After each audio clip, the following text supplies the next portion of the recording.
Speaker. Tim McIntyre. Mr. Speaker, there are just 8 minutes left of the 1140 allocated for this address and reply debate, and I have counted every one of them.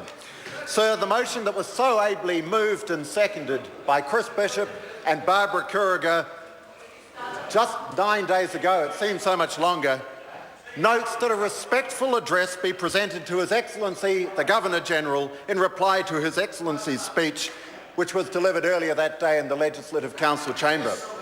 The speech from the throne demonstrated the continued energy and determination of a competent and busy government that is focused on the issues that matter to New Zealanders. That verdict was emphatically delivered by the electorate on the 20th of September. And like my colleague Jamie Lee Ross, I am very proud to be a member of the New Zealand National Party that is delivering in government on the promises that we have campaigned on in 2008 and 2011 and again in 2014. There is no doubt that John Key will go down in history as one of the finest Prime Ministers this country has ever known. And he and his government, ably supported in important measures by our confidence and supply partners in the Maori Party, ACT and United Future, are making a very positive difference in a wide range of vitally important matters for this country. So, sir, I am delighted to be the final speaker in a debate that supports the proposition and to add my view that we are very well served by our current Governor-General, Sir Jerry Mataparai, and I thank him and Lady Mataparai for their dignified and unstinting service to our nation. I want to congratulate all the presiding officers. Sir, you lead a team of very experienced and capable people who I'm sure will serve us well in this Parliament. Along with others, I want to congratulate all the new MPs in this House. What an impressive batch of maiden speeches we've been treated to over the last fortnight. I echo the comments of the Honourable Phil Goff last night that the maiden speeches are inspiring and uplifting because they so often reflect the humanity and values of those who are delivering them, in a way that isn't always apparent in our subsequent contributions in this House. All 24 of the maiden speeches that we've heard in the past fortnight were of a very high standard. I congratulate the new members on the effort and thought they all put into them, and I look forward to working alongside them in the years to come. I'm especially delighted by the outstanding new National Party crop, the class of 2014. There are many future stars in our caucus, and I know that many of them will be going far. That is great for our party and for good governance in the years to come. I congratulate all the new and returning ministers and wish them well in the important duties they'll undertake. I especially wish my predecessor as Government Senior Whip, the Honourable Louise Upston well. She's a very focused and hard-working member who fully deserves her promotion. I enjoyed serving as her deputy from the start of last year. I thank my caucus colleagues for electing me to the position of Senior Whips. At least I thank them. Sometimes I wonder about it. And also for the commensurate promotion for my good colleague on my left, Jamie Lee Ross, the member for Botany, and we welcome Joanne Hayes as the third member of the Government Whips team. Already she's making a fine contribution in our office. I want to thank the voters of Hamilton West for re-electing me with a further increase in my majority. I don't take their support for granted, firstly because Hamilton West remains the true bellwether electorate of New Zealand. History shows that where Hamilton West goes, so goes the nation. And once again, our party vote almost exactly mirrored the party vote right across the country. And secondly, sir, because half of my predecessors in my role were defeated after just one term in office. I am only the third MP to have been elected to serve 3 consecutive terms in Hamilton West, following in the footsteps of the late Mike Minogue, who was a fellow Nat, but probably the last member of a National Party caucus who would have been chosen to serve as a whip in any of the governments led by Sir Robert Muldoon, and my immediate predecessor and good friend, Councillor Martin Gallagher. Some of the new members may not know that Mike Minogue's career was brought to an end by our newest Assistant Speaker, the Honourable Trevor Mallard, in the Labor landslide of 1984, which I note was just a mere 6 years before the new member for Clutha Southland entered the world.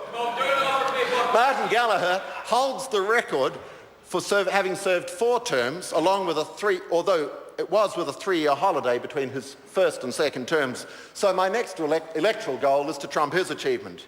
So we always have to work very hard in Hamilton West campaigns. I want to thank my excellent campaign committee led by Giles Brandt and the electorate team led by Stephen King. What a wonderful effort they and all our loyal supporters throughout the city put in.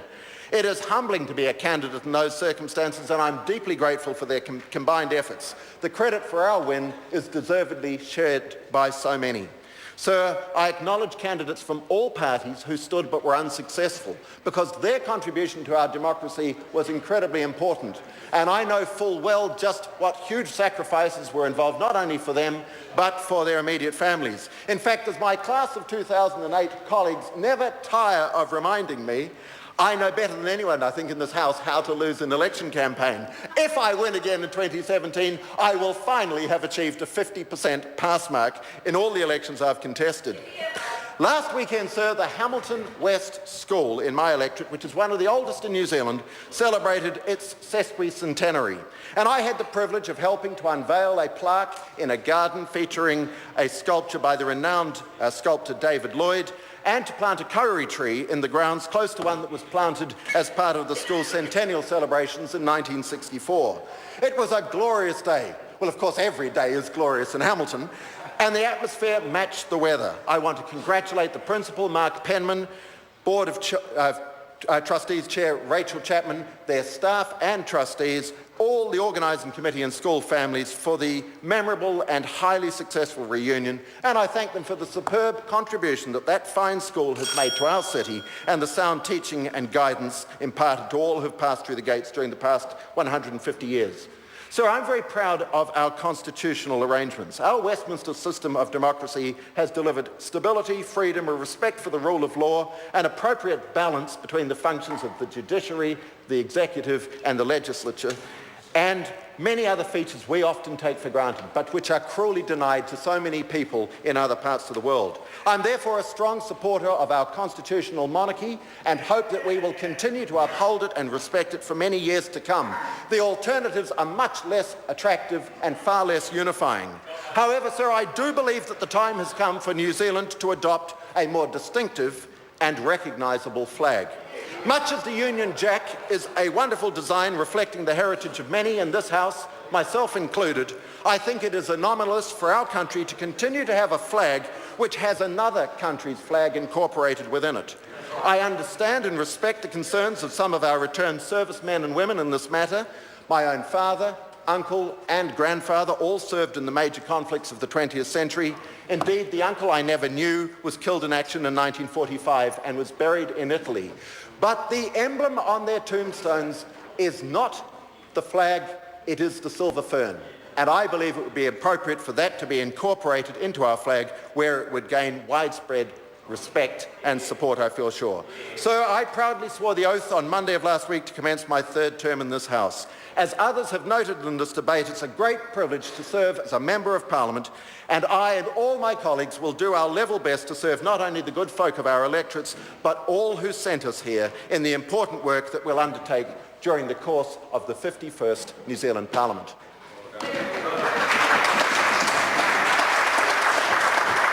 The time for this debate has expired. The question is that the amendment in the name of the Honourable Annette King be agreed to. Those of that opinion will say aye. Aye. To the contrary, no. No. The noes have it. The noes.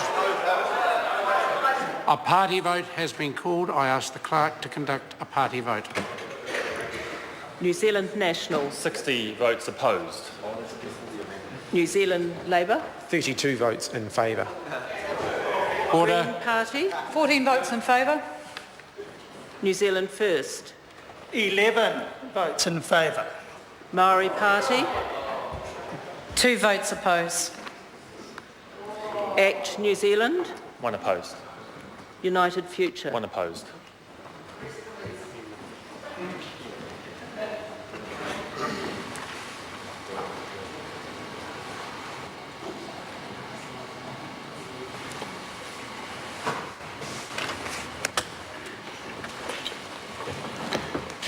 The ayes are 57, the noes are 64.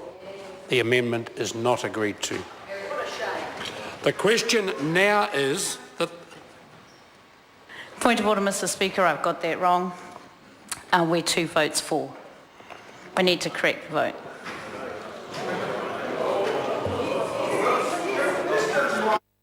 Order. Order.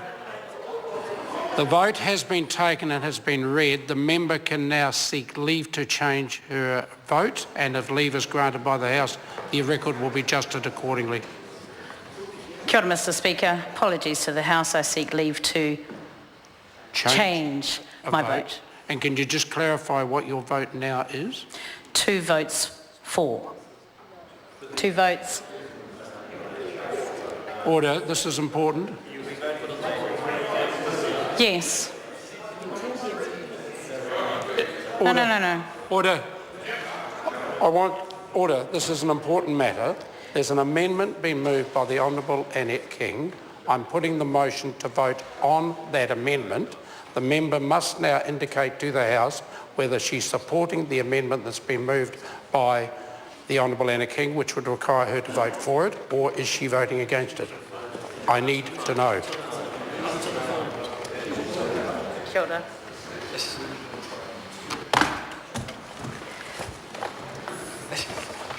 Kia ora, Mr Speaker. The phone has told me again that we are 2 votes opposing it, which I thought was right in the first place, but the phone told me otherwise. I thank a new member, so I've allowed this to be sorted out with some patience. The vote, as announced, therefore stands. The question now is that question now is that the motion that a respectful address be presented to His Excellency the Governor-General in reply to His Excellency's speech be agreed to. Those of that opinion will say aye. Aye. To the contrary, no. No. The ayes have it. A party vote has been called. I ask the clerk to conduct a party vote. New Zealand National. 60 votes in favour. New Zealand Labour. 32 votes opposed. Green Party. 14 votes opposed. New Zealand First. 11 votes opposed. Maori Party. 2 votes for. ACT New Zealand. 1 in favour. United Future. 1 in favour.